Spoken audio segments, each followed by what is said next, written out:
লা, একেবারে যত সামান্য জ্ঞান আমি আল্লাহ তোমাদেরকে দিয়েছি, আসল জ্ঞান ভান্ডার একমাত্র আমি আল্লাহর কাছে।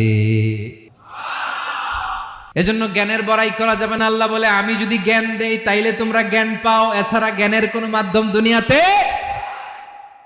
আসসালামু আলাইকুম ওয়া রাহমাতুল্লাহি তাআলা ওয়া বারাকাতুহু।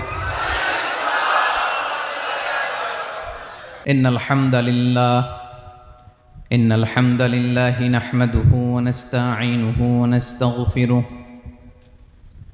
ওয়া নু'মিনু বিহি ওয়া নাতাওয়াক্কালু আলাইহি ওয়া নাউযু বিল্লাহি মিন শুরুরি আনফুসিনা ওয়া মিন সাইয়্যিআতি আ'মালিনা মান ইয়াহদিহিল্লাহু ফালা মুদিল্লা লাহু ومن يضلل فلا هادي